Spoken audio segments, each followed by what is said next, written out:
Este video va a ser muy diferente que el video anterior, el de la presentación del canal. Me comprometí con algo y es que iba a leerles la experiencia que tuve una semana antes del estreno de la obra Caspar de Peter Handke en la sala Olga Berg de la Asociación Argentina de Actores, que ya no es una sala de teatro, en el año 1994. Esa experiencia fue una experiencia que me marcó y quería leerla tal como la escribí en aquel momento, días después de haber pasado por ese ensayo.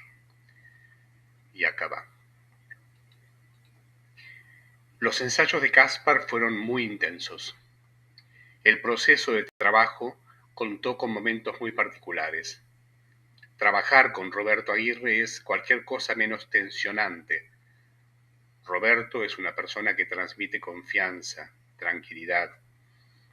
Sin embargo, la gravedad implícita de mi personaje, y uso el término con toda intención para grabarlo del significado de peso y además del de importancia, sumada a la cercanía del estreno y a mis problemas para dominar absolutamente la totalidad de la letra, me tenían sumido en una gran tensión, cosa de la que, sin embargo, yo no era consciente hasta que ocurrió lo que ocurrió ese día. El ensayo próximo anterior, el día jueves, se había desarrollado muy bien. Habíamos transitado solamente el primer acto y este había fluido como nunca, sintiendo yo que por primera vez estaba muy cerca del personaje. Íbamos a pasar la obra completa el viernes y el primer acto volvió a estar muy bien, es decir, notablemente mejor que el día anterior. En un momento Roberto se me acercó a hacerme una indicación y yo notaba que lo miraba como desde un enajenamiento, desde un poco más atrás de mí mismo. Esa es la sensación que describo ahí, que yo tenía, estar un poco más atrás de mí mismo. Estaba realmente compenetrado en el personaje y esto se traducía en una sensación de que al transcurrir del tiempo le pertenecía a las sensaciones e impresiones de Caspar y que yo no perdía ese estado corporal aunque se detuviera el ensayo. La sensación era tan placentera como la de un rapto de droga. Me daban ganas de sonreír. Era sinceramente muy placentera. Llegamos hasta el final del primer acto y nos cambiamos para el segundo sin mayor novedad. Durante el primer monólogo de Caspar, el segundo y el que siguió, todo fluía muy bien. Quizá con menos fuerza que en otras oportunidades, pero desde dentro me parecía que el resultado era menos histérico y mejor, por tanto, para la obra, ya que cerca del final están las escenas de mayores kilovatios de la pieza y era bueno guardarme para el final. Llegados al punto de un monólogo de una de las últimas escenas, lo pasé olvidándome de varios párrafos. Roberto detuvo la acción y me pidió que fuera mucho más arriba, que mi voz tenía que tapar los ruidos que producían los personajes de los otros Caspares. Le aclaré que no me dio tiempo a subir el hecho de que me había olvidado de la letra, por lo cual había dicho mucho menos de lo que debía decir. Pedí que se me dijera la letra, entonces. Sonia Bronstein, una compañera que además de actriz es cantante, con su aguda voz comenzó a dictarme desde el fondo, pero yo no la escuchaba, cubierta su voz como quedaba por la voz de los otros Caspares. Dije entonces no importa, y me lancé a hacerla como saliera. Inmediatamente olvidé algo y con furia golpeé el micrófono de utilería con toda intención de que saliera volando por los aires, cosa que por supuesto ocurrió.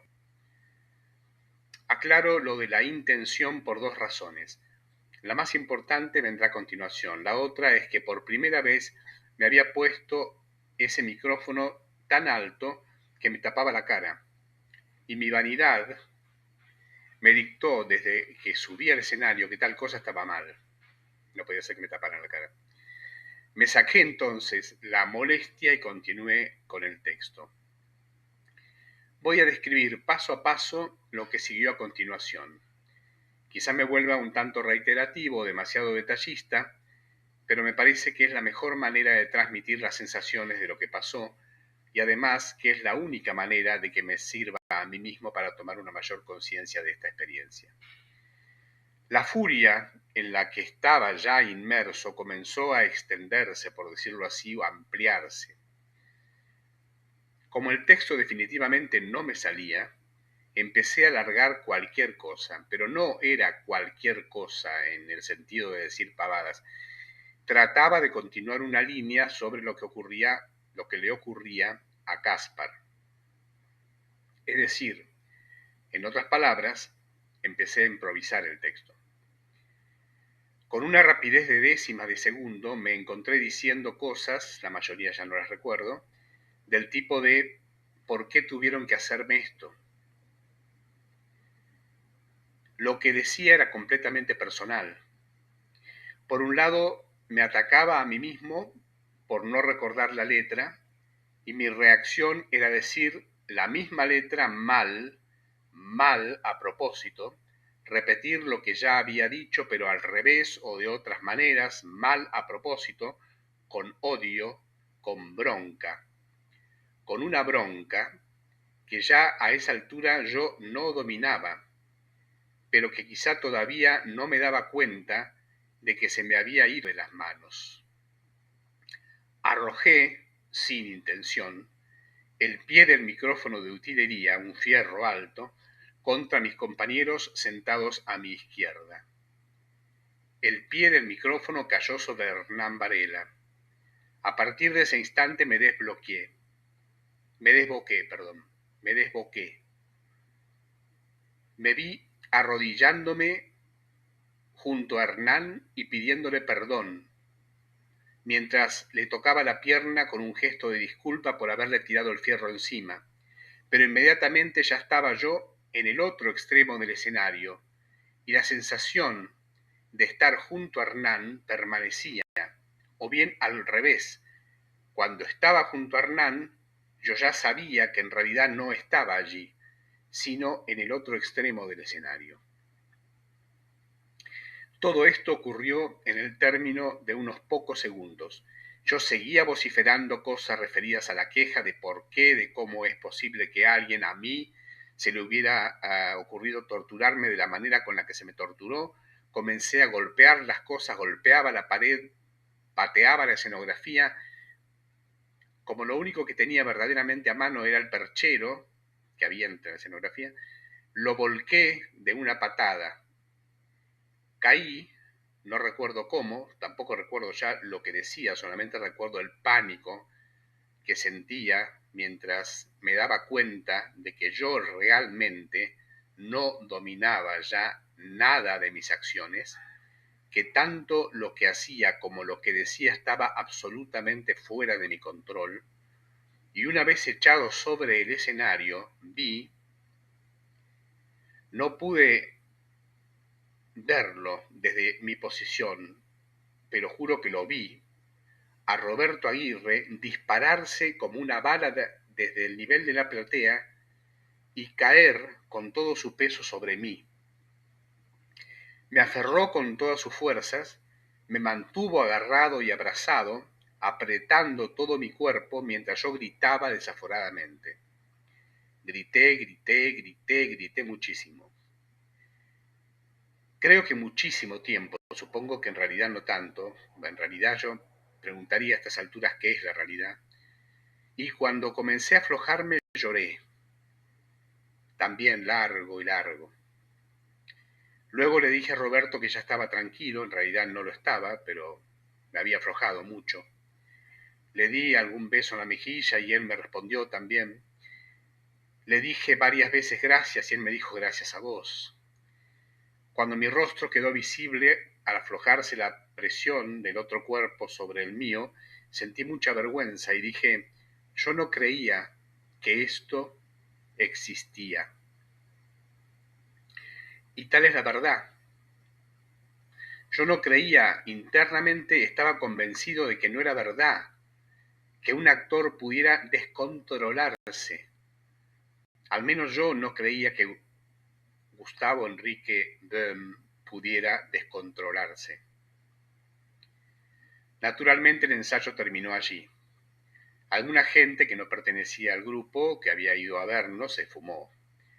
Y todo el grupo comenzó individualmente a saludarme y alentarme. Yo fui al baño, donde lloré más, aflojándome todavía de mis tensiones, y me eché mucha agua sobre la cara y en el pelo. Mientras lloraba, dejaba correr el agua, mezclando así el sonido con las sensaciones, como permitiéndome escurrirme por los caños desde el lavatorio. A la tarde relaté la historia a mi madre y seguí llorando. El cansancio era supremo, increíble. Esa noche dormí muy bien, descansé. Las pesadillas que en algún momento de la noche tuve no las recuerdo con ninguna claridad, lamentablemente. Después de esa experiencia no me volvió a ocurrir nada semejante. Eso es lo que quería leerles, eso es lo que quería compartir. Efectivamente, después de esa experiencia no me ocurrió nunca nada semejante a descontrolarme en un ensayo. Caspar está basada en la historia de Kaspar Hauser. Por eso, si la tienen presente,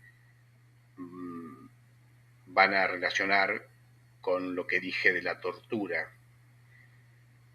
Pero en la obra de Peter Hanke no es Kaspar Hauser, es una persona que al principio es como una cosa tirada en escena, a la que se la convierte en persona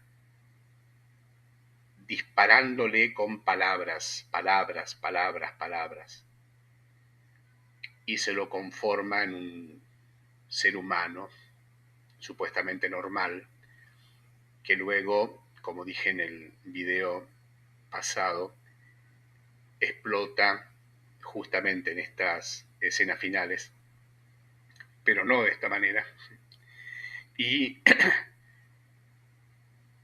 quiere volver a aquello que ya es imposible, dada la distancia que genera una persona que ya está conformado por palabras, por el lenguaje, esa distancia que se genera con lo real, ¿no?